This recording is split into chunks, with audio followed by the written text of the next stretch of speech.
देखिए, ये बड़ा आलमिया है कि गवर्नमेंट की जो स्कीम्स होती हैं, ख़ासकर अगर मैं माइनॉरिटी अफेयर्स की स्कीम्स का भी बात करूं, तो उसमें जितनी अदर माइनॉरिटी कम्युनिटीज़ आती हैं, चूँकि उनके अंदर अवेयरनेस ज़्यादा है, तो उससे बेनिफिट हमारी क्रिश्चियन कम्युनिटी उठाती है, सिख कम्युनिटी उठाती है, जैन कम्युनिटी उठाती है, बौद्ध कम्युनिटी उठाती है, पारसी कम्युनिटी उठाती है।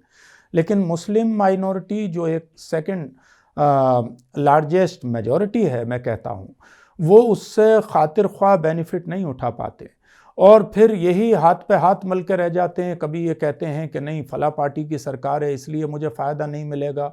कभी वो जब बजट आते हैं तो जो मीडिया में जो हाइप क्रिएट किया जाता है उसके शिकार हो जाते हैं कि मदरसों का बजट काट दिया गया है, माइनॉरिटी अफेयर्स मिनिस्ट्री का बजट काट दिया गया है।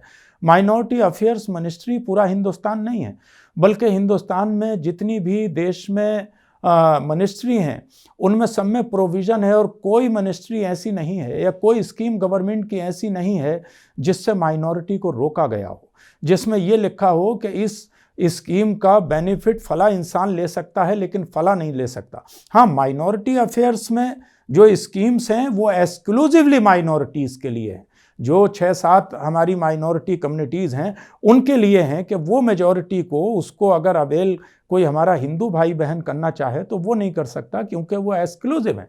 जिस तरीके से SC ST के लिए अगर उनके लिए कमीशन और कुछ फैसिलिटीज़ हैं तो वो एक्सक्लूसिव है उनके लिए, माइनॉरिटी कमीशन है तो वो एक्सक्लूसिव है, OBCs के लिए जो फैसिलिटीज़ होती हैं वो एक्सक्लूसिव होती हैं कि उन्हीं को मिलेगा।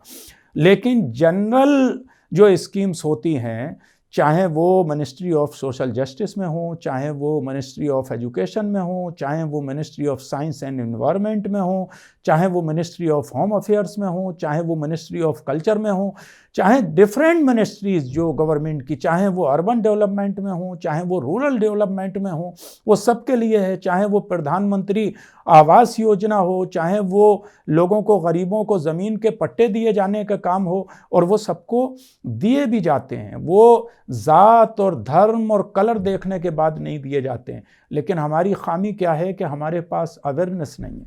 हमारे पास हम स्मार्टफोन पर तो बहुत वक्त बर्बाद कर देते हैं, लेकिन इंटरनेट पर बैठने के बाद ये तलाश नहीं करते, वेबसाइट्स नहीं देखते डिफरेंट मिनिस्ट्रीज़ की कि कौन कौन सी स्कीम है। आज कितने मुसलमान हैं जो आयुष्मान योजना से जिसमें कई लाख का इलाज फ्री है उससे फ़ायदा उठाते हैं, उन्होंने अपने जो है वो हेल्थ कार्ड बनवा रखे हैं। कितने लोग ऐसे हैं जिन्होंने एजुकेशन मिनिस्ट्री से कुछ फ़ायदा उठाया। कितने लोग ऐसे हैं जो खुद माइनॉरिटी अफेयर्स मिनिस्ट्री की स्कीम को अवेल करते हैं। तो हमने एक मुकम्मल शो भी किया था इस पर, और एक सीनियर IAS जो इस पर काम कर रहे हैं, ज़कात फाउंडेशन ऑफ इंडिया चलाते हैं, डॉक्टर सैयद ज़फ़र महमूद साहब ने कहा था कि इसमें खामी हुकूमतों की नहीं बल्कि हमेशा हमारी और हमारी कम्युनिटी की रही है कि हमारे पास अवेयरनेस कम रही है। हम अपनी मस्जिदों से ये ऐलान करें, जब कोई स्कीम्स लॉन्च होती हैं तो हमें चाहिए कि हम मस्जिदों के माइक से उसका ऐलान करें और लोगों को मोटिवेट करें स्कीम्स अवेल करने के लिए।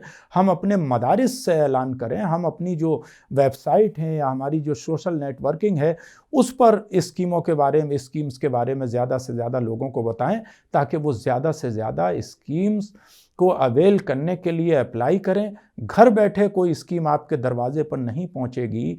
पानी पीने के लिए प्यासे को कुएं के पास पहुंचना होगा या कुआं खोदना होगा, तलाशो जुस्तजू करनी होगी, तब जाने के बाद आप उस स्कीम से फ़ायदा उठा पाएंगे। मुझे उम्मीद है कि इस प्रोग्राम को देखने के बाद हमारे जो नौजवान जो इंटरनेट से वाकिफ़ हैं वो ज़्यादा से ज़्यादा इंटरनेट पर सर्च करेंगे कि कौन कौन सी स्कीम्स ऐसी हैं जो वो अवेल कर सकते हैं, और ज़्यादा से ज़्यादा सरकारी स्कीमों से फ़ायदा उठाने की कोशिश करेंगे।